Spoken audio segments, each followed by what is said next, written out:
আজকে আমরা পড়বো হচ্ছে বাংলাদেশ ও বিশ্ব পরিচয়ের পঞ্চম অধ্যায়। অধ্যায়ের নাম হচ্ছে বাংলাদেশ ও বাংলাদেশের নাগরিক। আমি স্ক্রিন শেয়ার দিচ্ছি। আমার কথা শুনতে পাচ্ছ সবাই ঠিকঠাক মতো? Yes sir. স্যার। মুনতাহা, তুমি এই ভুলটা প্রত্যেক ক্লাসে করো। তুমি আমার কথা শুনতে পাও না, তুমি তারপর আমাকে বলো স্যার শুনতে পাচ্ছি না। বাট তুমি তোমার নেটওয়ার্কটা চেক করবা মুনতাহা। তোমার কথা শুনতে না পাওয়ার কারণ হচ্ছে তোমার নেটওয়ার্কে কোনো একটা প্রবলেম। স্যার আসসালামু আলাইকুম। ওয়ালাইকুম আসসালাম। জায়ান, তুমি কি ওই কয়েকদিন পরে জয়েন করলাম মোটামুটি, মানে মাঝখানে কি ছিল না, এক্সাম চলছিল স্কুলে? জি স্যার, অসুস্থ ছিলাম ও স্যার। আচ্ছা, এখন সুস্থ হয়েছো? ইয়েস স্যার, হাত ওকে আসলে ওকে, যাক আলহামদুলিল্লাহ, ওকে ঠিক আছে। Yes, আমরা শুরু করে দেই। পঞ্চম অধ্যায় বাংলাদেশ ও বিশ্ব পরিচয়ের বাংলাদেশ ও বাংলাদেশের নাগরিক। আচ্ছা, সো প্রথমে যে জিনিসটা একটু তোমাদের বলতে চাই, যে নাগরিক ব্যবস্থা, অর্থাৎ আমরা বাংলাদেশের নাগরিক কারণ আমরা বাংলাদেশে স্থায়ীভাবে বসবাস করি।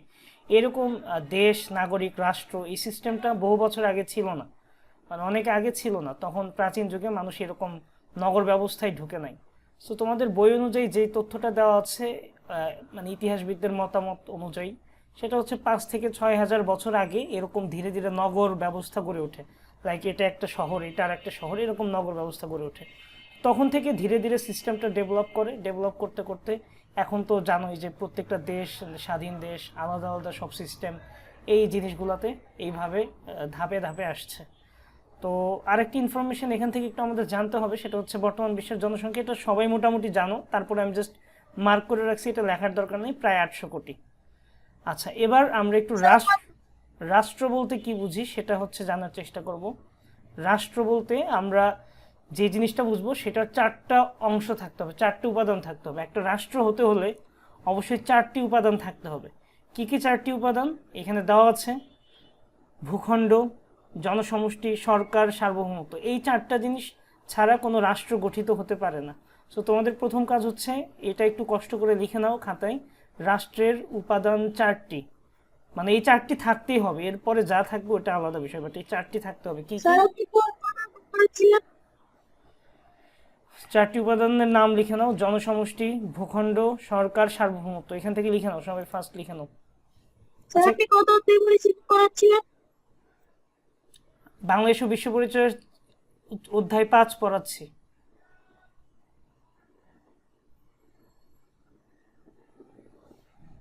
সবাই একটু এটা নোট ডাউন করো। রাষ্ট্রের উপাদান 4টি। কি কি? জনসমষ্টি, ভূখণ্ড, সরকার, সার্বভৌমত্ব। আমরা একে একে সবগুলো জিনিস সম্বন্ধে জানবো, কোনটা দ্বারা কি বোঝায়। সরকার বলতে কি বুঝি, ভূখণ্ড বলতে কি বুঝি, জনসমষ্টি বলতে কি বুঝি, সার্বভৌমত্ব বলতে কি বুঝি, সবগুলো একে একে এক্সপ্লেইন করব। স্যার আমি আমি লিখে নেই। হ্যাঁ, লিখতেই তো বলেছি সবাইকে।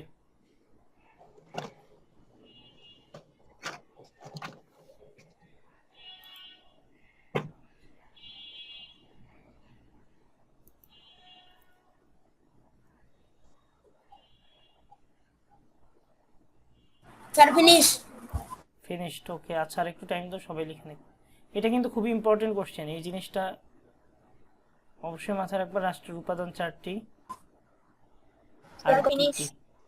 স্যার ডান। মুনতাহা আবার লিখছে, আপনার কথা কিছু শুনতে পাচ্ছি না। আমার কথা কি একটু শুনতে দেখা পাচ্ছ যাচ্ছে? সবাই? স্যার আমাকে কি শুনতে পাচ্ছেন?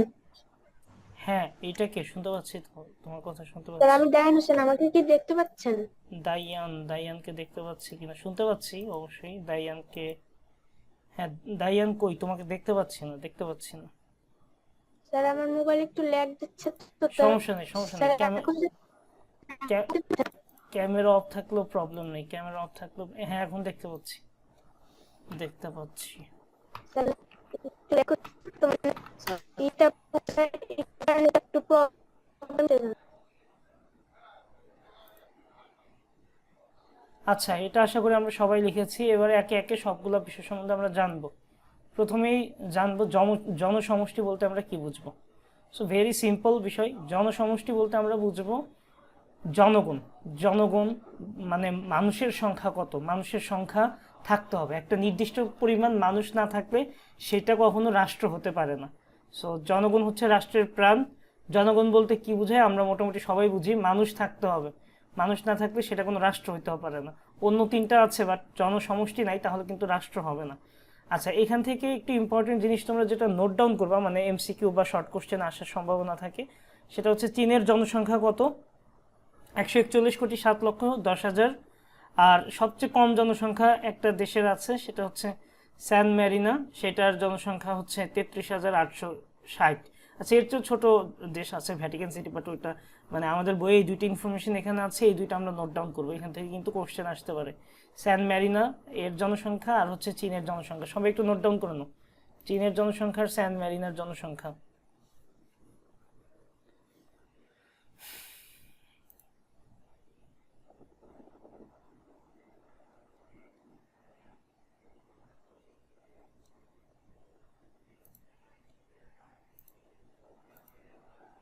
আচ্ছা, আমার কথা কি ঠিকঠাক শুনতে পাচ্ছ তোমরা? Yes, sir. Yes, sir. Sir আচ্ছা, ঠিক আছে। Yes, sir. আচ্ছা, লিখে নাও সবাই, লিখে নাও ফার্স্ট। এদিকে সিদরাতুল মুনতাহার কি অবস্থা দেখি তো। স্যার হ্যাঁ বলো। স্যার হ্যাঁ বলো। পৃথিবীর সবচেয়ে বেশি জনসংখ্যা কি চীনে? হ্যাঁ হ্যাঁ, চিনি চিনি। আচ্ছা, মিটিংই নেই। ওকে,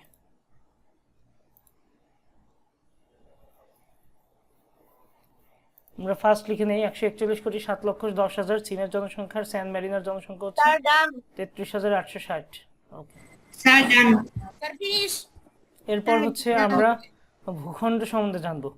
ভূখণ্ড হচ্ছে একটা দেশের যে জায়গাটুকু থাকে, একটা নির্দিষ্ট দেশের যে কোনো যেইটুকু জায়গা নিয়ে ওই দেশটা গঠিত। শুধু স্থলকেই বুঝবো না আমরা, স্থল মানে মাটি দিয়ে যেই জায়গাগুলো সেটাই না, ওপরে তুমি যেখানে আছো এর ওপরে যে আকাশের যে অংশটা দেখতে পাচ্ছ, যেখান থেকে হেলিকপ্টার বা বিমান চলাচল করে, ওইটাও বাংলাদেশের ভূখণ্ডের অংশ। এই জিনিসটা বুঝতে হবে। তারপরে চায়নার যেটুকু টেরিটরি আছে, মানে বাউন্ডারি আছে দেশের, ওইটুকুর ওপরে যেটুকু আকাশ সীমানা আছে যেখান দিয়ে হেলিকপ্টার চলাচল করে, ওইটা চায়নার তোমার হচ্ছে আকাশ সীমা। এইভাবে বিভিন্ন দেশের সাগর, উপসাগর, মহাসাগর এরিয়াতে থাকতে পারে। সো যেটা যেই দেশের মধ্যে পড়বে, এই সমস্ত কিছু মিলায় স্থল, জল, আকাশ, এই সব কিছু মিলায় একটা দেশের নির্দিষ্ট যতটুকু জায়গা থাকে সেটাকে আমরা বলবো ওই দেশের ভূখণ্ড। আশা করি এই ব্যাপারটা বুঝতে পারছো। এখান থেকেও আমাদের কিছু ইম্পর্টেন্ট জিনিস একটু মনে রাখতে হবে। সিঙ্গাপুর আর ভ্যাটিকান সিটির আয়তন, এই দুইটা জিনিস একটু মনে রাখবো কষ্ট করে।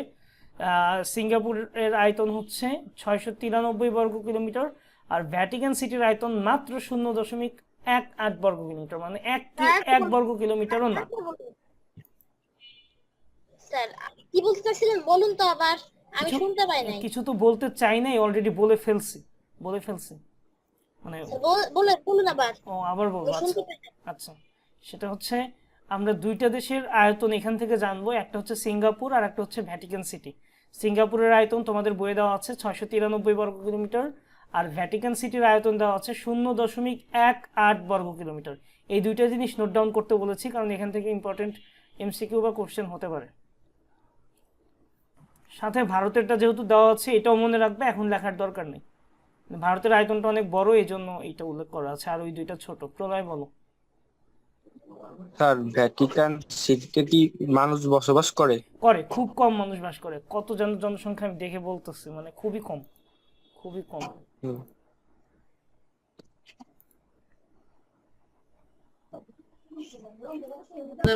স্যার এটা কি ক্লাসরুমে দিয়ে দিবেন? কোনটা ক্লাসরুমে দিব? স্যার এই যে আপনি দাগাচ্ছেন বইয়ে এটা। না, আমি তো এই জন্যই তোমাদেরকে লিখতে বলছি। মনতাহাকে এখন শুনতে পাচ্ছি, এখন শুনতে পাচ্ছি। এতক্ষণ তোমাকে কিন্তু শুনতে পাইনি, কারণ তোমার নেটওয়ার্কের প্রবলেম। সবাই কোটাই বলছিলাম, তুমি মনে হয় টেক্সট করেছিল। স্যার আমিও আপনাকে শুনতে পাচ্ছিলাম। কিন্তু আর সবাই তো শুনতে পাচ্ছে, মানে নেটওয়ার্কের প্রবলেমটা তো তোমার, এটা তো বুঝতে হবে। স্যার নেটওয়ার্ক না স্যার, এই সাউন্ড বক্সেরই ও প্রবলেম। আচ্ছা আচ্ছা, সাউন্ড বক্সের প্রবলেম। আচ্ছা আচ্ছা, একটু ঠিক করে নিও। অনলাইন ক্লাস যেহেতু আমরা 1 ঘন্টা করি, এইটুকুর মধ্যে প্রবলেম যত কম থাকবে ততই ভালো। ঠিক আছে, জি স্যার। ওকে। আমরা বেশি কিছু পড়িনি আপাতত। রাষ্ট্র বলতে কি বুঝি? রাষ্ট্রের 4টা উপাদান লাগবে, তার মধ্যে জনসমষ্টি একটা, ওইটা সম্বন্ধে পড়ছি। জনগণ বলতে জনসমষ্টিকে বুঝি। আর ভূখণ্ড বলতে আমাদের দেশের যতটুকু আয়তন বা যতটুকু সীমানা আছে, এটা আকাশ সীমানা সহ জল, স্থল, আকাশ মিলায় সেটা হচ্ছে আমাদের ভূখণ্ড। আচ্ছা, এরপর যে ইম্পর্টেন্ট উপাদানটা আসে সেটা হচ্ছে সরকার ব্যবস্থা। একটা দেশ পরিচালনার জন্য যেই ব্যবস্থাটা দরকার সেটাকে সরকার ব্যবস্থা বলে। আগে ধরো অনেক আগে রাজা বাদশাহ ছিল বা জমিদার ছিল, বাট এখন সরকার ব্যবস্থা মোটামুটি সব দেশে সরকার ব্যবস্থা চলে। সো সরকারের মাধ্যমে রাষ্ট্রের সকল কাজ পরিচালিত হয়। রাষ্ট্রের শান্তি শৃঙ্খলা রক্ষার জন্য সরকার আইন প্রণয়ন করে এবং আইন অনুযায়ী জনগণকে পরিচালনা করে। একটা আইন পাস হয়, দেন আইন অনুযায়ী সবকিছু এভাবে পরিচালিত হয়। আমার তো বলুন, শুনতে পাই নাই। তুমি আজকে কেন শুনতে পাচ্ছ না বারবার? তোমার কি নেটওয়ার্কের প্রবলেম আজকে নাকি?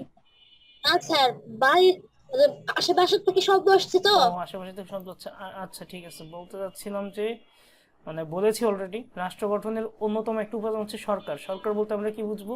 সরকার হচ্ছে একটা দেশকে পরিচালিত করার জন্য যে সিস্টেমটা থাকে, যেটা দ্বারা তোমার স্কুলে যেমন হেডমাস্টার থাকে, তোমার স্কুলে যেমন অ্যাসিস্ট্যান্ট হেডমাস্টার থাকে, তারা স্কুলটাকে সাজায় গুছিয়ে কীভাবে চালনা করা যাবে সেই জিনিসটা প্ল্যান করে। এরকম একটা দেশকে চালনা করার জন্য বিভিন্ন আইন প্রয়োজন হয়, শান্তি শৃঙ্খলা রক্ষার জন্য বিভিন্ন ব্যাপার মাথায় রাখতে হয়। এই সমস্ত কিছু সরকারের মাধ্যমে পরিচালিত হয়। আর জনগণ হচ্ছে সরকারের সকল বৈধ আদেশ মেনে চলে আর সরকারের প্রতি আনুগত্য প্রকাশ করে। মানে সরকার যে সমস্ত আইন প্রণয়ন করে সেই জিনিসগুলো মেনে চলার চেষ্টা করতে হবে। এই হচ্ছে সরকার ব্যবস্থা গেল। এরপর আমাদের যেটা 4 নাম্বার একটা উপাদান আছে, ইম্পর্টেন্ট, খুবই ইম্পর্টেন্ট, সেটা হচ্ছে সার্বভৌমত্ব। ইন্টারেস্টিংলি সার্বভৌমত্ব আমরা দেখতেও পাই না, ছুঁতেও পারি না, এটা শুধুমাত্র অনুভব করা যায়। জিনিসটা কেমন আমি একটু উদাহরণ দিই তাহলে বুঝতে পারবা। মানে তোমার বাসায় যেমন তুমি থাকো, তোমার বাসায় হুট করে বাইরে থেকে যে কেউ ঢুকে যেতে পারে না তোমার পারমিশন ছাড়া। এক্সেপশনাল কেস বাদ, দেশে তো ডাকাতি এগুলো হয়, বাট নর্মালি যে কেউ হুট করে তোমার বাসায় ঢুকতে পারবে না, কারণ তোমার বাসা তুমি ওন করো, এই বাসাটা তোমার, এটা হচ্ছে তুমি তোমার মতো করে থাকবা। যে কেউ চাইলে এখানে বাইরে থেকে এসে ক্ষমতা প্রয়োগ করতে পারবে না। ঠিক একইভাবে একটা দেশ যেভাবে পরিচালিত হয় সরকারের মাধ্যমে, জনগণের এইখানে এখতিয়ার থাকে, বিভিন্ন ব্যবস্থা মিলায় একটা দেশ পরিচালিত হয়। এই দেশের উপরে যে কেউ চাইলে যে কোনো সময় হুটহাট করে নিজেদের ইচ্ছা মতো আদেশ অর্পিত করতে পারে না। মানে একটা দেশ চাইলেই, ভারত চাইলেও আর বাংলাদেশে এসে যে কোনো কিছু করে দিবে এরকম জিনিসটা হয় না, এরকম হবে না। এই জন্য এই যে ব্যাপারটা যেটা হচ্ছে আমাদের অন্য দেশের নিয়ন্ত্রণ থেকে আমাদেরকে মুক্ত রাখছে, অন্য দেশের নিয়ন্ত্রণ থেকে আমাদেরকে মুক্ত রাখছে, সেইটাই হচ্ছে সার্বভৌমত্ব। সার্বভৌমত্বের কারণেই একটা দেশ নিজের মতো করে চলাচল করতে পারে, একটা দেশের জনগণ সুখে শান্তিতে বসবাস করতে পারে। সার্বভৌমত্বের জন্যই সরকার ব্যবস্থার প্রতি রাষ্ট্রের নাগরিকরা অনুগত থাকবে এবং রাষ্ট্রের নিয়মকানুন মেনে চলবে। হ্যাঁ মাস্তুরা বলো, মাস্তুরা বলো, হ্যান্ড রেজ করেছিল। স্যার ভুলে হাত ও আচ্ছা ঠিক আছে। সো এই হচ্ছে সার্বভৌমত্ব। হ্যাঁ স্যার, অর্থাৎ কোন দেশের উপর হস্তক্ষেপ করতে পারবে না। হ্যাঁ হ্যাঁ, হস্তক্ষেপ করতে পারবে না, এক্স্যাক্টলি। মানে পারবে না বলতে করা উচিত না, বাট মানে এইটা নর্মালি পারে না, বাট এক্সেপশনাল কেস তো ঘটেই থাকে। দেখো গাজায় কিভাবে খুন করছে যুদ্ধের মাধ্যমে ইসরায়েলি বাহিনী। সো এটা তো এক্সেপশনাল কেস তো থাকবেই, কিন্তু কেউ তো যুদ্ধ চায় না। শান্তিময় বিশ্বই তো সবার ইচ্ছা, বাট কিছু কিছু জায়গায় তো যুদ্ধ লেগেই থাকবে, ওইটা আলাদা বিষয়। বাট সার্বভৌমত্বের কারণেই একটা দেশের উপরে অন্য কোনো দেশ হস্তক্ষেপ করতে পারে না। এটাই হচ্ছে সেই উপাদান যেটার ফলে এটা ঘটে। ওকে, এই হচ্ছে সার্বভৌমত্ব গেল। আমরা 4টা উপাদান নিয়ে ইন ডিটেইল পড়লাম। এবার খুবই সিম্পল জিনিস, রাষ্ট্র হিসেবে বাংলাদেশ কবে স্বাধীন হয়, কবে বিজয় দিবস লাভ করে, এগুলো আমরা জানি। এখান থেকে ইম্পর্টেন্ট যে জিনিসটা, এগুলো উপরে জাস্ট একবার রিডিং পড়লে তোমাদের কোনো প্রবলেমই হবে না। যেটা মনে রাখবা সেটা হচ্ছে 2022 সালে আমাদের দেশে লাস্ট আদমশুমারি হয়েছিল। আদমশুমারি মানে আমাদের দেশের জনসংখ্যা কত এইটা কাউন্ট করার একটা সিস্টেম। নর্মালি 10 বছর পর পর হয়, কিন্তু 10 সালের পরে 20 সালে হওয়ার কথা থাকলেও করোনার কারণে সেটা হয় নাই, এই জন্য 22 সালে হয়েছিল। সো ওইটা অনুযায়ী আমাদের দেশের জনসংখ্যা কত সেটা একটু সবাই লিখে নাও। এটা হচ্ছে 2022-এর আদমশুমারি অনুযায়ী। এখন এখানে কম আছে না বেশি আছে সেই বিতর্কে যাব না, বাট এইটা হচ্ছে ওই তথ্য অনুযায়ী এই রিপোর্ট। সো যদি প্রশ্নে আসে 2022-এর আদমশুমারি অনুযায়ী বাংলাদেশের জনসংখ্যা কত, তাহলে লিখতে হবে 16,98,28,911 জন। এটা সবাই লিখে নাও, সবাই লিখে নাও। সাথে এটাও লিখে নিবা যে জনসংখ্যার দিক দিয়ে বিশ্বের 8ম রাষ্ট্র হচ্ছে বাংলাদেশ। বাংলাদেশের অবস্থান হচ্ছে 8ম জনসংখ্যার দিক দিয়ে। সবাই ফার্স্ট এই দুইটা ইনফরমেশন লিখে নাও। আচ্ছা সিদ্রাতুল বলো। স্যার এটা গুগল ক্লাসরুমে দিয়ে দিয়েন স্যার, আমি প্রথমেও কিছু করতে পারিনি, মাঝখানেও বারবার মিটিং ডিসকানেক্ট দেখাচ্ছিল, তো ওই জন্য স্যার একটু গুগল ক্লাসরুমে দিয়ে দিয়েন, তাই লিখে নেব। আচ্ছা ঠিক আছে, আচ্ছা ঠিক আছে। আচ্ছা এক কাজ করবো নি মুনতাহা, তুমি আমাকে হোয়াটসঅ্যাপে একটা নক দিও, আমি এমনি তোমাদের সুবিধার জন্য ক্লাস এখন থেকে রেকর্ড করে রাখছি, আমি তোমাকে রেকর্ডিংটা পাঠিয়ে দিব নি, তাহলে তুমি ওইখানেই দেখতে পাবা। ঠিক আছে, ওকে স্যার। ওকে।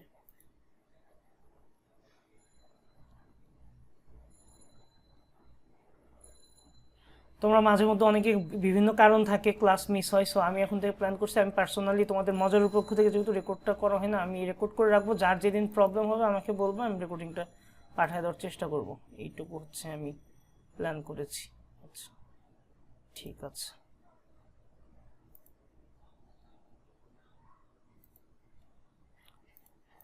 ওকে, জনসংখ্যার দিক দিয়ে বাংলাদেশের অবস্থান হচ্ছে অষ্টম, এটা আমরা জানলাম। এরপর আমরা বাংলাদেশের ভূখণ্ড সম্বন্ধে কিছু জিনিস জানবো। তার সবচেয়ে ইম্পর্টেন্ট জিনিস যেটা, এটা আগে হোক পরে হোক তোমাকে মুখস্থ রাখতেই হবে, যে বাংলাদেশের চারদিকে অর্থাৎ উত্তর দক্ষিণ পূর্ব পশ্চিমে কোন কোন দেশ বা কোন কোন জায়গা অবস্থিত। সো এটা মনে রাখা খুবই সহজ, আমি একটা তোমাকে টেকনিক বলি তাহলে একদম দেখো সহজ হয়ে যাবে। এইটা তো মোটামুটি আমরা সবাই জানি যে দক্ষিণে হচ্ছে বঙ্গোপসাগর, ঠিক আছে, এটা সবাই জানি তাই না? আর পশ্চিমে হচ্ছে পশ্চিমবঙ্গ, ভারতের পশ্চিমবঙ্গ। এই দুইটা মনে রাখতে কি খুব বেশি কষ্ট হচ্ছে? দক্ষিণে বঙ্গোপসাগর, পশ্চিমে ভারতের পশ্চিমবঙ্গ, এই দুইটা মনে রাখতে কি কষ্ট হয় কারো? না। আচ্ছা এবার হচ্ছে পূর্ব পাশে হচ্ছে, যেহেতু বাংলাদেশে মনে রাখবো চারপাশেই ভারতের অবস্থান আছে, সো পূর্ব পাশে ভারত আছে, আর আরেকটা প্রতিবেশী দেশ আছে আমাদের, সেটা হচ্ছে মিয়ানমার। এই জন্য পূর্বে হচ্ছে ভারত আর মিয়ানমার। তাহলে পূর্ব গেল, তারপরে দক্ষিণ গেল, পশ্চিম গেল, এখন উত্তরে শুধু বাকি থাকে। এই উত্তরে কোন কোন জায়গা সেটা একটু কষ্ট করে মনে রাখতে হবে। উত্তরে কি কি আমরা একটু দেখি, ভারতের পশ্চিমবঙ্গ আছে, আসামও আছে, মেঘালয়, এই তিনটা জিনিস উত্তরে আছে। তাহলে এই হচ্ছে আমাদের বাংলাদেশের চারদিকে কি কি আছে সেইটার অবস্থান, এটা খুবই ইম্পর্টেন্ট। এখন লিখো এবং চেষ্টা করো যেন মুখস্থ হয়ে যায় যত তাড়াতাড়ি সম্ভব। সবাই একটু লিখে কোনটা দাও। লিখবো? এই যে বাংলাদেশের চারপাশে যেই যেই জায়গা অবস্থিত, উত্তরে ভারতের পশ্চিমবঙ্গ, আসাম, মেঘালয় ও দক্ষিণে বঙ্গোপসাগর, পূর্বে ভারত ও মিয়ানমার, পশ্চিমে ভারতের পশ্চিমবঙ্গ পর্যন্ত বাংলাদেশের ভূখণ্ড বিস্তৃত। মানে এটা হচ্ছে বাংলাদেশের চারপাশে যা যা আছে সেটার অবস্থান বোঝাচ্ছে। স্যার আমি এক জায়গায় পড়ছি, পূর্বে ভারতের ত্রিপুরা, মিজোরাম আর হ্যাঁ আসাম। হ্যাঁ হ্যাঁ হ্যাঁ, ত্রিপুরা, মিজোরাম, আসাম। ওই এখানে হচ্ছে ত্রিপুরা, সরি কি বললো আবার বলো তো? পূর্বে হচ্ছে ভারতের ত্রিপুরা, আসাম আর মিজোরাম আর মিয়ানমার।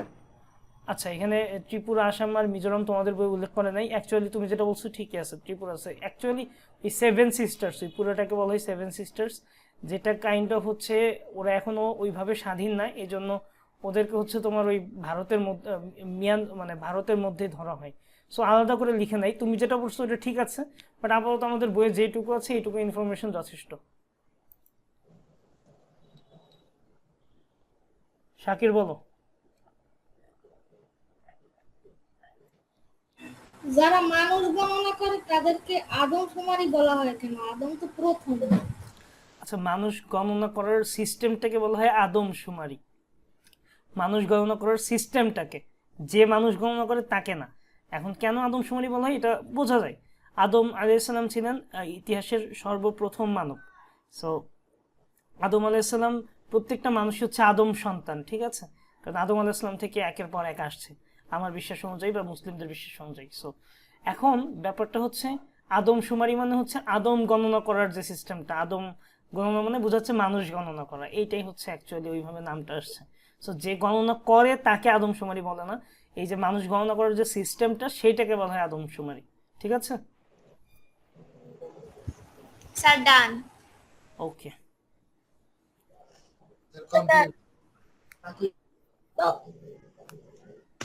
ঠিক আছে। এই অনিন্দ, নিজের ভাইকে মারা যাবে না, ছোট ভাই না, ছোট ভাইকে মারে কে? ডিস্টার্ব দিচ্ছে তোমাকে? ডিস্টার্ব তো দেয় না। আচ্ছা ওকে খোঁজাচ্ছে কিছুক্ষণ পর পর। ওকে নিয়ে আসো, ক্লাসে নিয়ে আসো, সমস্যা নেই, আমরা কথা বলি। ওকেও বলো যে পাশে বসে ক্লাস করতে। ছোট ভাই তো একটু ডিস্টার্ব দিবে, এটুকু মেনে নিতে হবে, কিন্তু ওকে তুমি যত জোরে মার দিলা এটা তো ঠিক না, ব্যথা হবে তো। পিচ্ছিদের একটু সহ্য করতে হয়। ও কোন ক্লাসে পড়ে? তোমার ভাই কোন ক্লাসে পড়ে? ক্লাস 1-এ। 1-এ। আচ্ছা আচ্ছা, তোমার চেয়ে 5 বছরের ছোট। আচ্ছা ঠিক আছে। বাংলাদেশের আয়তন আশা করি আমরা সবাই জানি, সো এটা আর এখন লিখতে বললাম না। এখানে ম্যাপ দেখতে পারো, চারপাশে কি কি আছে, যে আসাম যেটা বললো, দেন হচ্ছে এটা উত্তর। ম্যাপে মনে রাখবা উপরের দিকে থাকে উত্তর, নিচে থাকে দক্ষিণ, বাম পাশে থাকে পূর্ব, ডান পাশে থাকে বাম পাশে থাকে হচ্ছে পশ্চিম, ডান পাশে থাকে হচ্ছে পূর্ব, ম্যাপে নিয়ম অনুযায়ী। এই যে দেখো, যে আমাকে বললো দাইয়ান অথবা মিজোরামকে ওই ভারতেরই অংশ হিসেবে ওরা ধরে নিয়েছে, এই জন্য আর মিজোরাম লেখে নেই, ভারতে লিখে দিয়েছে। ত্রিপুরাকেও ভারতের মধ্যে ফেলেছে, ওই সবগুলো মিলে 7 সিস্টার্স বলো, যেটা এখনো ভারতের আওতাধীন, এই জন্য ওইগুলাকে হচ্ছে যে আসামকে দেখো ভারতের মধ্যে রেখে দিয়েছে ভারত। বুঝতে পেরেছ কোশ্চেনটা যে করলাম? Yes, sir. ওকে, এরপর হচ্ছে আমরা বাংলাদেশের সরকার ব্যবস্থা নিয়ে কিছু কথা বলি। বাংলাদেশের শুরুর লগ্ন থেকে বাংলাদেশে নর্মালি হচ্ছে সরকার ব্যবস্থাটা হচ্ছে মন্ত্রী পরিষদ শাসিত। এটা বলতে কি বোঝায়, মানে তোমরা স্কুলে পড়াশোনা করো, স্কুল একটা মন্ত্রণালয়ের অধীন, সেটা হচ্ছে শিক্ষা মন্ত্রণালয়ের অধীন। তারপরে হচ্ছে ধরো বা মজারও একটা বাণিজ্যিক প্রতিষ্ঠান, এটা ধরো বাণিজ্য মন্ত্রণালয়ের অধীন। এরকম মানে যে কোনো জিনিসকে কোনো না কোনো একটা মন্ত্রণালয়ের অধীনে থেকে অপারেট করতে হয়, এবং ওই মন্ত্রণালয় ওই জিনিসটার দায়িত্ব কর্তব্য সবকিছু ঠিকঠাক মতো চলছে কিনা যাবতীয় বিষয়াদি দেখভাল করে। সো এইটা হচ্ছে মন্ত্রী পরিষদ শাসিত সরকার ব্যবস্থা বলে, এবং এখানে একজন সরকার প্রধান থাকেন। যদিও বর্তমানের যে সরকার ব্যবস্থা রয়েছে এটা হচ্ছে বর্তমানে বাংলাদেশে যেটা আছে এটা হচ্ছে অন্তর্বর্তীকালীন সরকার বলা হচ্ছে। কেন বলা হচ্ছে? কারণ তোমরা জানো যে লাস্ট আওয়ামী লীগ সরকারের পতন হওয়ার কারণে দেশের সরকার ব্যবস্থা থাকতে হবে, যেহেতু একটা সরকার পতিত হয়েছে আন্দোলনের ফলে, আর একটা সরকার নির্বাচনের মধ্যে আসবে, এর মাঝখানে অপারেট করার জন্য যে সরকারটা, সেটাকে আমরা বলছি অন্তর্বর্তীকালীন সরকার, মানে অন্তর্বর্তীকালীন, দুইটার মাঝখানে। আর নর্মালি এখান থেকে এই জিনিসটা বলো, এনি কোশ্চেন? স্যার আবার বলুন। আবার বলবো? আচ্ছা আচ্ছা, তোমরা যারা হ্যান্ড রেজ করছো আমি আসতেছি তোমাদের কোশ্চেনে, তার আগে আবার একটু রিপিট করি। বাংলাদেশের সরকার ব্যবস্থা শুরু থেকেই মন্ত্রী পরিষদ শাসিত। কেন মন্ত্রী পরিষদ শাসিত বলা হয়, এই জিনিসটা এক্সপ্লেইন করতে গেলে অনেক কিছু বুঝাইতে হবে, যদিও তোমাদের স্কুলে দেখবা টিচার এই লাইনগুলো স্কিপ করে যাবে, তাড়াতাড়ি এক্সপ্লেইন করবে না, আমি তারপরে একটু এক্সপ্লেইন করছি। দেশের যাবতীয় কর্মকাণ্ড যাই হোক না কেন সেটা হচ্ছে মন্ত্রণালয়ের মাধ্যমে হবে। যেমন শিক্ষা মন্ত্রণালয়ের দায়িত্ব হচ্ছে শিক্ষা প্রতিষ্ঠান, শিক্ষার যাবতীয় জিনিসপত্র দেখাশোনা করা। প্রতিরক্ষা মন্ত্রণালয়ের কাজ হচ্ছে আর্মি, নেভি, এয়ারফোর্স, এই জিনিসগুলো দেখাশোনা করা। স্বরাষ্ট্র মন্ত্রণালয়ের দায়িত্ব হচ্ছে পুলিশ, দেন ডিসিপ্লিনারি ইস্যু, এই সমস্ত কিছু দেখাশোনা করা। এইভাবে অপারেট করে একটা সরকার ব্যবস্থা, এই জন্য বাংলাদেশের সরকার ব্যবস্থাকে বলা হয় মন্ত্রী পরিষদ শাসিত। আচ্ছা, আর আচ্ছা বলো এবার, শাকির বলো ফার্স্ট। সরকারের কথায় কি মন্ত্রীরা চলে? এইটা কোশ্চেনটা হচ্ছে, সরকার তো একটা সিস্টেম, তুমি যেটা বলতেছো সরকারের কথা মানে সরকার প্রধান, তুমি যেটাকে বোঝাচ্ছ সরকার প্রধান। এখন নর্মালি দেশের সিস্টেম যেটা, সে অনুযায়ী তো গত 16 বছর জানোই কত কাহিনী হয়েছে, তোমরা যদিও যতটুকু দেখছো 2024-এ ততটুকুই দেখছো, বাট একটা দেশের গণতান্ত্রিক সিস্টেমের মধ্যে অনেক ধরনের ঝামেলা থাকে। কিছু কিছু ক্ষেত্রে মানুষজন স্বৈরাচার হয়ে যায়, স্বৈরাচার মানে যারা হচ্ছে নিজের ইচ্ছা মতো দেশ চালায়।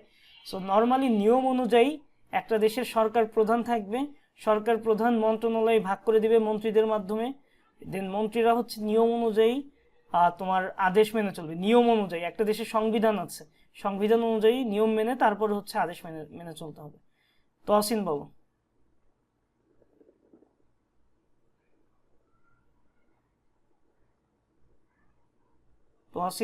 ফার্স্ট। স্যার বয়ে দেওয়া, স্যার আমাদের যে বাংলাদেশের সীমানাটা বয়ে দেওয়া, যে দক্ষিণে বঙ্গোপসাগর, এটা স্যার এখানে যা পূর্বেও স্যার পশ্চিমে পশ্চিমবঙ্গ, আবার উত্তরেও পশ্চিমবঙ্গ। হ্যাঁ, পশ্চিমবঙ্গ দুই সাইডেই পড়ে গেছে, কি হবে এতে সমস্যা কি? এটা তো ভারতের পশ্চিমবঙ্গ, আমাদের তো পশ্চিমবঙ্গ না, তুমি এটা বুঝো না কেন? এটা তো ভারতের পশ্চিমবঙ্গ। সিদ্ধাতুল বলো। স্যার মন্ত্রী পরিষদ শাসিত এটার মানে কি? এতক্ষণ ধরে এটাই বুঝালাম, 3বার বলছি অলরেডি। অনিন্দর জন্য আরেকবার। স্যার স্যার আরেকবার বলেন স্যার। মন্ত্রিপরিষদ শাসিত মানে এই যে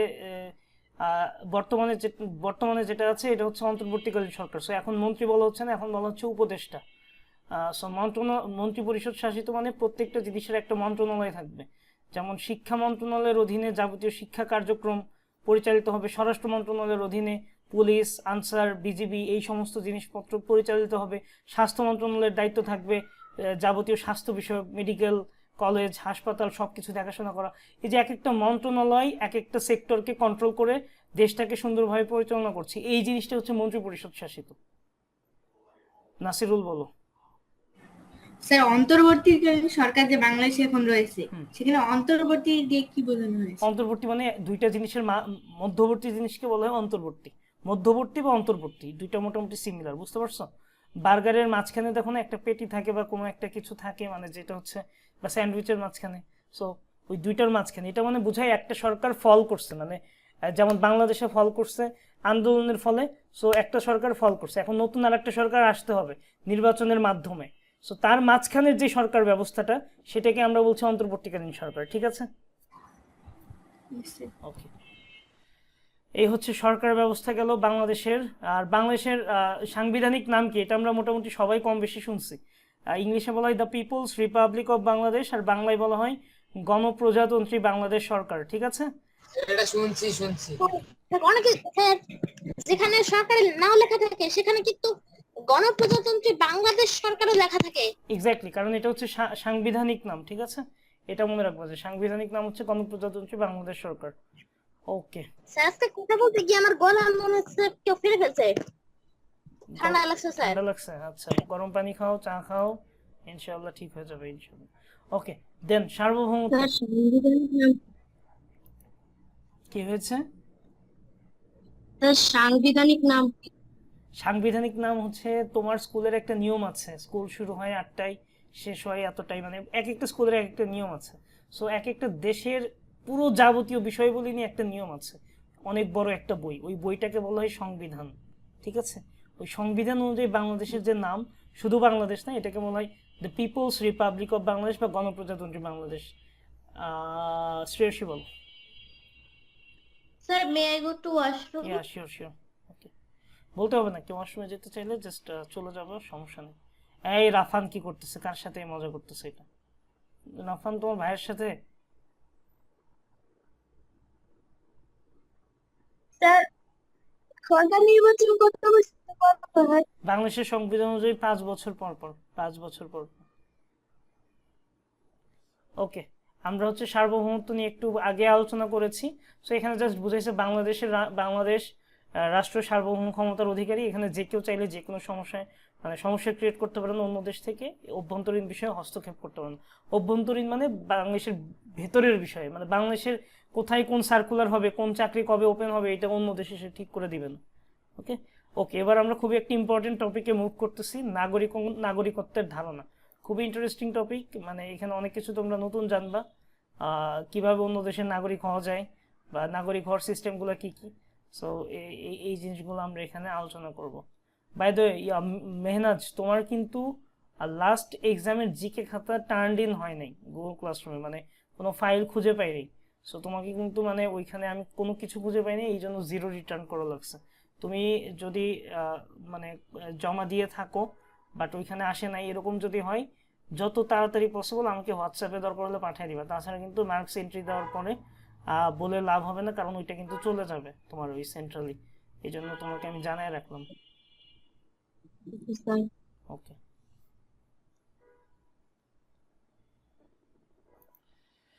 আচ্ছা, নাগরিক বলতে আমরা কি বুঝবো? একটা রাষ্ট্রের নাগরিক মানে ওই রাষ্ট্রে যারা স্থায়ীভাবে বসবাস করে তাদেরকে বলা হবে রাষ্ট্রের নাগরিক। আমরা সবাই বাংলাদেশে স্থায়ীভাবে বসবাস করি, এই জন্য আমরা বাংলাদেশের নাগরিক, ঠিক আছে? এটা হচ্ছে খুবই জেনারেল একটা আইডিয়া। এছাড়া অন্যান্যভাবে নাগরিকের ডেফিনেশন আছে, যে জিনিসগুলো আমরা সামনে গিয়ে জানবো। সো আপাতত এইটুকু জাস্ট বুঝো, এবং এখন যে জিনিসটা আমাদের লিখে নিতে হবে বা নোট ডাউন করবো সেটা হচ্ছে একজন নাগরিকের প্রধান 4টি বৈশিষ্ট্য থাকে। প্রধান, এর বাইরেও অনেক বৈশিষ্ট্য থাকতে পারে, বাট এই 4টা হচ্ছে প্রধান বৈশিষ্ট্য। কি কি? রাষ্ট্রের প্রতি আনুগত্য, রাষ্ট্রের স্থায়ী বাসিন্দা হওয়া, রাষ্ট্রের প্রতি দায়িত্ব কর্তব্য পালন করা, রাষ্ট্র থেকে রাজনৈতিক ও সামাজিক অধিকার লাভ। আগে এই 4টা লিখে নাও, তারপর আমি একটা একটা করে একটু হালকা করে এক্সপ্লেইন করে দেবো। আগে এটা লিখে নাও, নাগরিকের প্রধান 4টি বৈশিষ্ট্য লিখে নাও সবাই।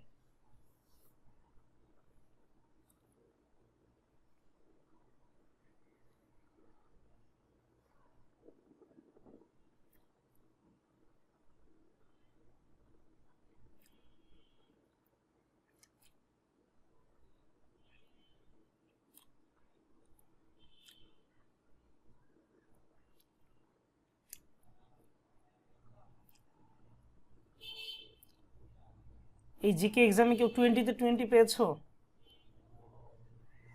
স্যার শাকির, শাকির, ও আচ্ছা আচ্ছা। এই শাকির তোমার আমি মানে একটা করতে। শাকির শুনতে পাচ্ছ? Yes sir. তোমার হ্যান্ড রাইটিং আর একটু ক্লিয়ার করতে হবে, আর একটু ক্লিয়ার করতে হবে, ঠিক আছে? মানে একটু ফাঁকা ফাঁকা করে সুন্দর মতো লিখবা। আমি মনে হয় লিখে দিছি তাই না তোমার খাতার উপরে, মনে হয় যে হাতের লেখার একটু ভালো করে। হাতে লাগছে বল, বুঝছিলি নাকি? কি হয়েছে? আমার হাতের লেখা কি বিচ্ছিরি? ও তোমারও সেম অবস্থা অনিন্দ, তোমাদের খাতা দেখতে আমার কিন্তু অনেক কষ্ট করতে হয়, মানে পড়তে অনেক কষ্ট হয়। লেখার অবস্থা কিন্তু খুব খারাপ। একটু কষ্ট করে মানে লেখা সুন্দর করার কয়েকটা সিস্টেম আছে। তোমার অক্ষরগুলো সুন্দর না হলেও একটা প্রশ্ন থেকে আরেকটা প্রশ্ন একটু ফাঁকা দাও, ফাঁকা রাখো, তারপরে কাটাকাটি কম করো, কাটলে একটানে কেটে দাও। এইভাবে একটু ধীরে ধীরে গুছায় লিখবা। তাছাড়া কিন্তু টিচার, স্কুলের টিচাররা কিন্তু এত পড়বে না, ওরা কিন্তু এগুলোর উপরে ডিরেক্ট মার্কস বসায় দিবে। সো একটু কষ্ট করে লেখাটা পরিষ্কার করার চেষ্টা করবা সবাই। আর কয়েকজন হচ্ছে লেখার পরে তোমার পিডিএফটা যখন কনভার্ট করছো, ওইখানে কিন্তু লেখা অস্পষ্ট হয়ে এমন অস্পষ্ট হয়ে গেছে যে বোঝার কোনো উপায় নেই, যেমন সিদ্রাতুলের ক্ষেত্রে। বাট আমি তারপরেও কষ্ট করে বোঝার চেষ্টা করছি যে কি আছে, ওই অনুযায়ী মার্কস দিয়েছি। বাট এরকম হইলে কিন্তু আমার মার্কস দেওয়ার জায়গা থাকবে না, স্পেশালি এমসিকিউ কোশ্চেন বা ইয়াতে বলো। সো একটু সতর্ক থাকবা যখন ফোন থেকে ক্যামেরা দিয়ে ছবি তুলছো এবং পিডিএফে কনভার্ট করছো, ছবিটা যেন স্পষ্ট আসে। আর অনিন্দ তোমার লেখার অবস্থা কিন্তু 12টা বেজে গেছে, এরপরে লেখা সুন্দর মতো ফাঁকা ফাঁকা করে লিখবা। আর প্রত্যেক পেজে নিজের নাম লেখার দরকার নাই অনিন্দ, এক ওপরে জাস্ট লিখে দিবা তাহলেই হবে। তোমাকে 1 মার্ক কম দিয়েছি কোনটাতে অনিন্দ? এই যে প্রথমে যে ক্লোরোপ্লাস্টের, ওটা তুমি ঠিকঠাক মতো লিখো নাই। ওই যে পাতায় কেন হ্যাঁ অনিন্দ। আচ্ছা শাকির, অনিন্দ তোমার নেটওয়ার্কের প্রবলেম, দেখো একটু পরে বলো। শাকির বলো। আমার লেখা কি ছোট দেখায় আপনার ওখানে? আচ্ছা তোমারটা আমি চেক করে ক্লাসের শেষে বলতেছি। আমি ভুলে গেছি আরেকজন কার যেন হাতের লেখাতে একটু মানে ভালো মার্কস পাইছে, বাট হাতের লেখা হচ্ছে একটু অস্পষ্ট। আমি দেখে জানাচ্ছি তোমারটা না কারটা, আমি শিওর হয়ে জানাচ্ছি। বাট অনিন্দরটা আমি শিওর, অনিন্দর খাতা আজকেই দেখছি তো, অনিন্দর লেখার অবস্থা খুবই খারাপ হয়ে গেছে। নো মানে একদম। স্যার ফ্ল্যাশ দিয়ে আমি ফ্ল্যাশ দেই। হ্যাঁ হ্যাঁ, আমি ফ্ল্যাশ দিয়ে পাঠাই। ফ্ল্যাশ ইয়ে করে, ওইটা সমস্যা নাই, বাট ওইটা প্রবলেম না। তুমি তোমার হাতের লেখার একটু স্পষ্ট করবা অনিন্দ, স্পষ্ট যেন বুঝতে জন্য পারে, মানে লেখাটা ক্লিয়ার করবা। লেখা মানে যে একটা প্রশ্ন থেকে আরেকটা প্রশ্ন লেখার মাঝখানে একটু গ্যাপ দিবা সুন্দর করে, খাতাটা যেন গোছানো দেখা যায়, এটাই বলতে চাইছি। ওকে, আমরা সামনে আগাই। সো রাষ্ট্রের প্রতি আনুগত্য কি? আমরা যে রাষ্ট্র বসবাস করি, আমাদের রাষ্ট্রের একটা নির্দিষ্ট নিয়ম আছে, তুমি চাইলেই যে কোনো কিছু করতে পারবে না। সো রাষ্ট্রের যে নিয়মগুলো মেনে চলে তুমি রাষ্ট্রের প্রতি আনুগত্য পোষণ করতেছো, ওইটাই বুঝাচ্ছে রাষ্ট্রের প্রতি আনুগত্য। তারপরে রাষ্ট্রের প্রতি দায়িত্ব কর্তব্য। তোমার নাগরিক হিসেবে রাষ্ট্রের প্রতি কিছু দায়িত্ব কর্তব্য আছে। তার মধ্যে সহজ একটা উদাহরণ দিই, যে উদাহরণটা মানে মনে হবে যে আচ্ছা তাহলে তোমরা বুঝতে পারবা, কারণ তোমরা তো এখনো ছোট, সব ধরনের দায়িত্ব কর্তব্য তোমরা এখনো পালন করো না। সো ধরো তোমরা যে এই যে ফোনে কথা বললে বা ইন্টারনেট প্যাকেজ কিনো, এখানকার একটা নির্দিষ্ট টাকা সরকারের কোষাগারে যায়, বাংলাদেশ সরকারের কোষাগারে যায়। ওটা ভ্যাট বলে বা ট্যাক্স বলো, যেটাই বলো, VAT value added tax, VAT. So এই যে একটা নির্দিষ্ট প্রত্যেকটা সার্ভিস নেওয়ার জন্য তুমি 1 কেজি চাল কিনছো, ওইখান থেকেও একটা নির্দিষ্ট অ্যামাউন্ট সরকারের কোষাগারে যাবে। কারণ কি? এটা নিয়ম, এটা হচ্ছে রাষ্ট্র পরিচালনার জন্য এটা লাগবে। সো এই যে প্রত্যেকটা ক্ষেত্রে তুমি ট্যাক্স দিচ্ছি, এটা কিন্তু রাষ্ট্রের প্রতি একটা আমাদের দায়িত্ব কর্তব্য, ট্যাক্সটা ঠিকঠাক মতো দেওয়া। যার ইনকাম যত বেশি তার ইনকাম ট্যাক্স তত বেশি, ঠিক আছে?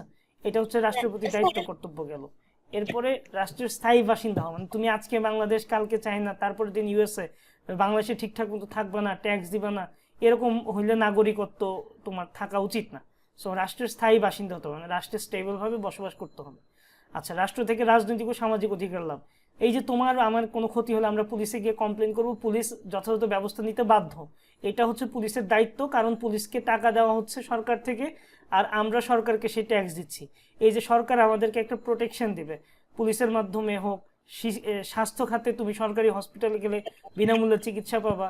সো এগুলো হচ্ছে রাষ্ট্র থেকে সামাজিক ও রাজনৈতিক অধিকার লাভ করা। এই হচ্ছে 4টা জিনিস আমি এক্সপ্লেন করে বুঝালাম। আচ্ছা, এরপর হ্যাঁ বলো অনিন্দ, বলো। ওই যে ট্যাক্স অনেক সময় এত বেশি নেয় কেন? অর্থাৎ প্লেনে 26,000 টাকা কেন নেয়? এই প্লেনে 26,000 টাকা কি ট্যাক্সই শুধু 26,000, নাকি তুমি ফ্লাইটের কস্ট বলতেছো? আর বলতেছিলাম যে আমি এক দেশ থেকে অন্য দেশে যাব। তো এটাতে তোমার প্লেনে খরচ হবে না, প্লেন অপারেটর ওদের তো লাগবে। তারপরে যত বেশি অ্যামাউন্ট তুমি দিবা তত ট্যাক্স। তুমি 100 টাকায় যদি 1 টাকা ট্যাক্স দাও, 1000 অবশ্যই তোমাকে 10 টাকা ট্যাক্স দিতে হবে, এরকম একটা সিস্টেম তো আছে। সো 26,000-এ নিশ্চয়ই আরো বেশি ট্যাক্স হবে। প্লেনের ক্ষেত্রে তো কস্ট এমনি বেশি, এটা তো তোমাকে বুঝতে হবে যে প্লেন তো আর খেলনা গাড়ি না, কিংবা ঢাকার টেম্পো বাস না, ওটা তো প্লেন, তাই না? সো ওইখানে তো কস্ট বেশি হবেই। ঢাকা বিমানবন্দর কয়টা? আচ্ছা, আমাদের দেশে যারা স্থায়ীভাবে বসবাস করে তারা হচ্ছে এই দেশের নাগরিক। আবার চিন্তা করো, অনেকে বাংলাদেশে বাইরের দেশ থেকে পড়াশোনা করতে আসে, কিংবা চাকরি করতে আসে, কিংবা শ্রমিক হিসেবে কাজ করতে আসে, কিংবা ব্যবসা বাণিজ্য করতে আসে। তো তারা তো নর্মালি বাংলাদেশের নাগরিক প্রথমে হয় না, চাইলে হওয়া যায়, ওইটাতে আমরা পরে আসতেছি, বাট তাদেরকে আমরা নর্মালি কি বলবো, বিদেশি বলবো। সো এটা হচ্ছে নাগরিক আর বিদেশির মধ্যে পার্থক্য। বিদেশি ওই দেশে স্থায়ীভাবে বসবাস করে না, সে কোনো না কোনো পারপাস সার্ভ করতে আসে, তার যেটুকু কাজ দরকার সেইটুকুর জন্য আসে। 1 বছর পরেও চলে যেতে পারে, 5 মাস পরেও চলে যেতে পারে। এই হচ্ছে নাগরিক আর বিদেশির মধ্যে পার্থক্য। এবার হচ্ছে ওয়ালিদ, বলো। স্যার, আপনি সর্বশেষ জিকের পরীক্ষার রেজাল্ট কোথায় দিয়েছিলেন? হোয়াটসঅ্যাপ গ্রুপে হচ্ছে সবার মার্কস দিয়েছি, মানে তুমি কোনটাতে কত বেশি ওইভাবে। আর গুগল ক্লাসরুমে মোট মার্ক যেটা আসছে সেটা রিটার্ন করে দিয়ে দিয়েছি আজকে।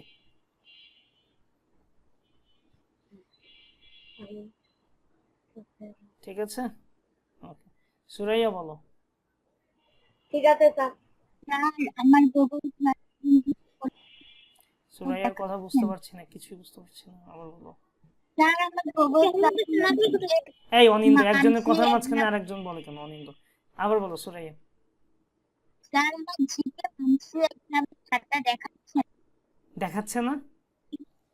না।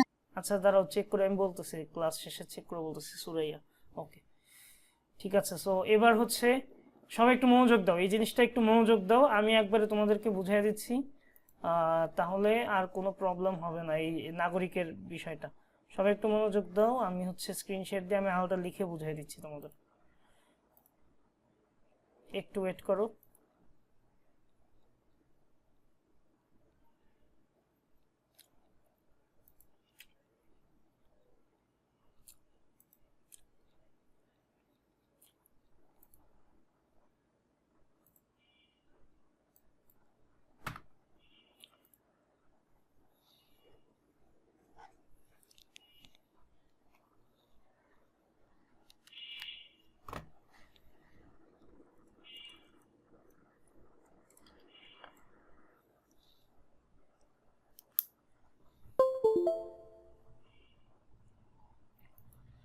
ওকে, দেখো আমরা এখন যে জিনিসটা দেখবো সেটা হচ্ছে কোন একটা দেশের নাগরিক কত ভাবে বা কি কি ভাবে হওয়া যায়। সো এটা হচ্ছে পৃথিবীর বিভিন্ন দেশে বিভিন্ন নিয়ম আছে, সবগুলো নিয়ম মেনে আমি একবার ওভারঅলটা দেখাচ্ছি। সো নাগরিক হওয়ার নিয়ম,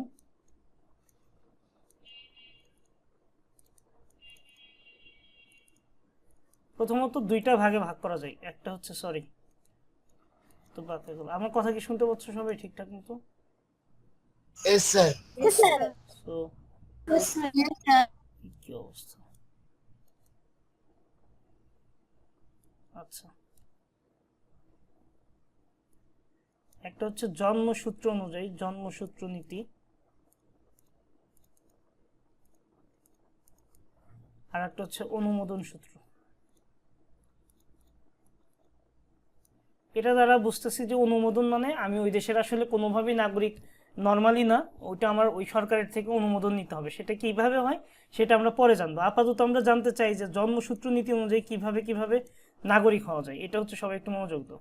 জন্মসূত্র নীতি অনুযায়ী দুইভাবে নাগরিক হওয়া যায়। একটা হচ্ছে জন্মসূত্র অনুযায়ী, জন্মসূত্র, এটা কি আমি এক্সপ্লেন করতেছি। আর একটা হচ্ছে জন্মস্থান অনুযায়ী, জন্মস্থান। সবাই একটু মনোযোগ দাও। জন্মসূত্র কি বলে? জন্মসূত্র বলে পিতা মাতা যে দেশের নাগরিক, যে দেশের নাগরিক। আর জন্মস্থান বলে যে স্থানে জন্ম, সে দেশের নাগরিক। এবার আমি একটু এক্সপ্লেন করে বুঝাই। ধরো, সবাই একটু মনোযোগ দাও, ধরো বাংলাদেশ কোন নীতি অনুসরণ করে? বাংলাদেশ নাগরিকত্বের ক্ষেত্রে জন্মসূত্র নীতি অনুসরণ করে। তাহলে ধরো কারো একজনের মা বাবা, আমি উদাহরণ দিচ্ছি, ধরো মিস্টার ক নামে একজন মানুষ আছে, অথবা ধরো কালাম নামে একজন বাচ্চা, ও কেবল ভূমিষ্ঠ হলো। কালামের মা বাবা হচ্ছে বাংলাদেশি, কালামের মা বাবা বাংলাদেশি, ঠিক আছে? কালামের মা বাবা বাংলাদেশি, বাট কালামের হচ্ছে জন্ম হয়েছে কোথায়? জন্ম হয়েছে চীনে। এখন বাংলাদেশ যেহেতু বলে যে আমরা হচ্ছে জন্মসূত্র নীতি মেনে চলি, জন্মসূত্র নীতি, আর জন্মসূত্র অনুযায়ী কি হবে বলো তো? জন্মসূত্র মানে কালাম কোন দেশে জন্মগ্রহণ করছে সেটা ম্যাটার না, কালামের মা বাবা কোন দেশের? বাংলাদেশের। এই জন্য বাংলাদেশের নিয়ম অনুযায়ী কালাম বাংলাদেশেরই নাগরিক, ঠিক আছে? কালাম বাংলাদেশের নাগরিক। তাহলে আমি আরেকটা উদাহরণ দিই, দেখো তো আমার সাথে বোঝা যায় কিনা। ধরো একটা বাচ্চার জন্ম হয়েছে ফ্রান্সে, বাট ওর মা বাবা হচ্ছে জাপানি। এখন জাপান হচ্ছে এই যে তোমার জন্মসূত্র নীতি অনুসরণ করে, তাহলে জাপানের নীতি অনুযায়ী ওই বাচ্চাটা কোন দেশের নাগরিক হবে বলো? জাপানের নাগরিক হবে। Very good. এটা হচ্ছে জন্মসূত্র নীতি। এবার দেখো ইন্টারেস্টিং হচ্ছে জন্মস্থান নীতি। আচ্ছা, আরেকটা জিনিস বলে দেই, পৃথিবীর ম্যাক্সিমাম দেশই হচ্ছে জন্মসূত্র নীতি ব্যবহার করে, মানে এটা হচ্ছে তারা অনুসরণ করে, ম্যাক্সিমাম দেশ, কিছু দেশ বাদে। আর কিছু দেশ কি নীতি অনুসরণ করে সেটা একটু ইন্টারেস্টিং। দেখো জন্মস্থান নীতি, এটা অনুযায়ী যেটা বোঝায় জন্মস্থান নীতি, যে তোমার মা বাবা কোন দেশের এত কিছু আমার দেখার দরকার নেই, তুমি যেই দেশে জন্মগ্রহণ করবে তুমি সেই দেশের নাগরিক। এখন ধরো সবচেয়ে কমন এক্সাম্পল হচ্ছে ইউএসএ, আমেরিকা হচ্ছে জন্মস্থান নীতি মেনে চলে, ঠিক আছে? তাহলে ধরো কারো একজনের মা বাবা হচ্ছে বাংলাদেশি, বাট সন্তানের জন্ম হয়েছে ঠিক ইউএসএতে গিয়ে, মানে মা বাবা বাংলাদেশি কিন্তু তার জন্ম হয়েছে ওই সন্তানের জন্ম হয়েছে ইউএসএতে। তাহলে ইউএসএ নিয়ম অনুযায়ী সে কোন দেশের নাগরিক বলো তো? স্যার আমার এখানে কারেন্ট চলে গিয়েছিল, তো স্যার আমি বের হয়ে গেছিলাম, এখন আবার কারেন্ট আসছে। এখন স্যার আমি তো বুঝতে পারছি না কিছু। তুমি রেকর্ডিংটা দেখে নিবা, আমি রেকর্ডিং দিয়ে দিব। এখন যদি আবার নতুন করে পুরোটা বলতে যাই তাহলে আমার 8:30 বেজে যাবে বা 8:15 বেজে যাবে। একটু খেয়াল করো। তুমি একটু বই পড়বা, আপাতত যেটুকু বলে একটু খেয়াল করো। উমায়ের না দাইয়ান? স্যার দাইয়ান। স্যার আজকে একটু সমস্যা করছে মোবাইল। আচ্ছা, এখন যেটুকু বলি সেটুকু আগে শোনো, টাইম খুবই কম, একটু ওয়েট করো, রেকর্ডিং দিয়ে দিব। পুরো ক্লাসে কি পড়েছে রেকর্ডিং দিয়ে দিব। সো জন্মস্থান নীতি অনুযায়ী চিন্তা করো, একটা মানুষ যেই দেশে জন্মগ্রহণ করবে বা যেই স্থানে জন্মগ্রহণ করবে, ওই স্থানটা যেই দেশের মধ্যে পড়ে সেই দেশের নাগরিক হয়ে যাবে। আবার জন্মসূত্র নীতি অনুযায়ী কোন জায়গায় জন্মগ্রহণ করছে সেটা ম্যাটার করে না, ম্যাটার করে তোমার মা বাবা কোন দেশের। এখন এই যে ধরো একটা বাচ্চার নাম দিলাম, ধরো রিহান নামক বাচ্চাটার জন্ম হয়েছে ইউএসএতে, বাট ওর মা বাবা কোন দেশি বলো তো? আমরা ধরে নিছি বাংলাদেশি। তাহলে বাংলাদেশের নিয়ম অনুযায়ী, জন্মসূত্র নিয়ম অনুযায়ী রিহান কোন দেশের নাগরিক বলো তো সবাই? বাংলাদেশ। কারণ বাংলাদেশ ফলো করতেছে কি? জন্মসূত্র নীতি। আর জন্মসূত্র নীতি বলে তোমার মা বাবা কোন দেশ সেটা হচ্ছে আমি দেখবো। তাহলে রিহান বাংলাদেশের নাগরিক হয়ে গেল বাংলাদেশি নিয়ম US অনুযায়ী। বাংলাদেশি নিয়ম একটা অনুযায়ী। কথা বলবো বলো। স্যার, মানে ইউএসএ যদি মানে জন্মস্থান মানে অনুসারে করে আর বাংলাদেশে যদি জন্মসূত্র অনুসারে করে, তাহলে তো স্যার মানে ইউএসএ গেলে সে ইউএসএ নাগরিক, বাংলাদেশে গেলে বাংলাদেশের আসতেছি, নাগরিক। সেখানে আসতেছি। এক্স্যাক্টলি। এবার বলো যে রিহান জন্মগ্রহণ করছে কোন দেশে? ইউএসএ তে। ইউএস তাহলে ইউএসএ নিয়ম অনুযায়ী রিহান কোন দেশের নাগরিক হবে? ইউএসএ তার মানে রিহান কিন্তু ইউএস এরও নাগরিক হচ্ছে, বাংলাদেশের নিয়ম অনুযায়ী বাংলাদেশেরও নাগরিক হচ্ছে। বাংলাদেশের নাগরিক। এটাকে বলা হয় দ্বৈত নাগরিকত্ব। দ্বৈত নাগরিকত্ব সেটা প্রথম শুনতেছি। মানে ডুয়েল সিটিজেনশিপ, ইংলিশে বলা হয় ডুয়েল সিটিজেনশিপ। ঠিক আছে? সো এটা হলে কি হবে? এটা হলে রিহান চাইলে ইউএস এর নাগরিকত্ব রাখতে পারবে, চাইলে বাংলাদেশের নাগরিক হইতে পারবে, আবার যদি চায় সে দুই দেশেরই নাগরিকত্ব একসাথে রাখতে পারবে। এটা রিহানের উপরে ডিপেন্ড করতেছে রিহান সামনে কি করবে। ঠিক আছে? সো আমরা বুঝতে পারলাম জন্মস্থান নীতি কি, জন্মসূত্র নীতি কি, আর দ্বৈত নাগরিকত্ব কি, এই জিনিসগুলো আমরা বুঝলাম। এবার ধরো যে আর একটা ছেলের নাম, যে কোনো একটা নাম চিন্তা করো, কি নাম দেওয়া যায়?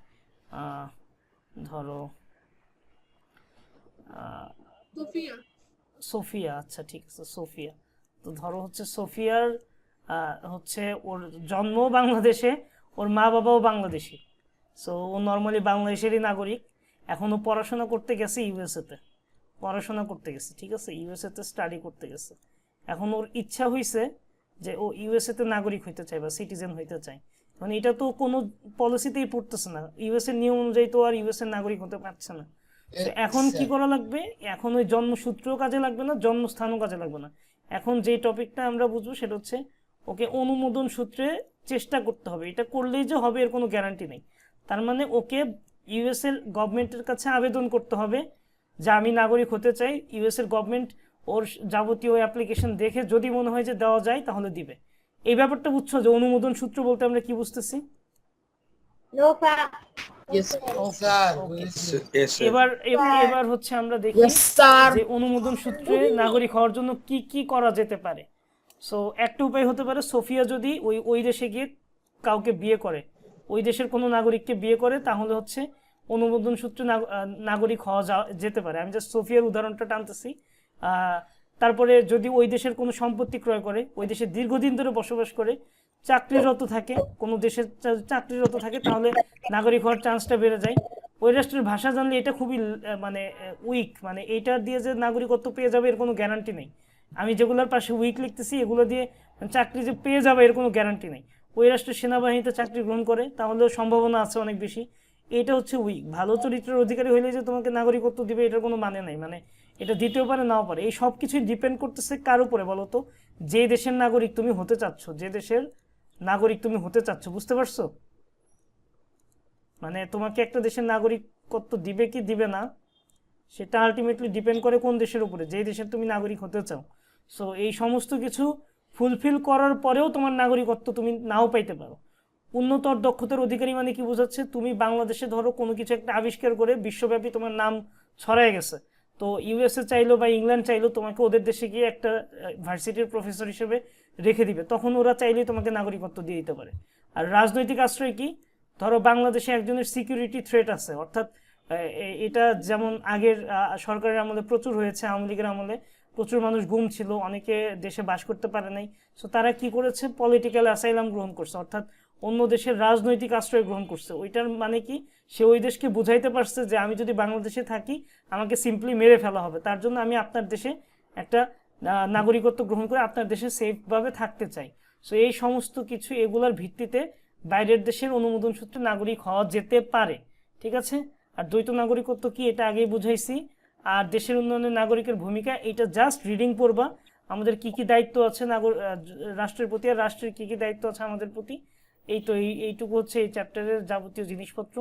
এখান থেকে ইম্পর্টেন্ট জিনিস হচ্ছে রাষ্ট্রের উপাদানগুলো সম্বন্ধে জানবা, আর নাগরিকত্বের যে বিষয়গুলো, জন্মসূত্র নীতি, দেন জন্মস্থান নীতি, দ্বৈত নাগরিকত্ব আর অনুমোদন সূত্রে কিভাবে নাগরিক হওয়া যায়, এই 9টা পয়েন্ট তোমাদের বই 9টা পয়েন্ট আছে, এই 9টা পয়েন্টে মুখস্থ করবা।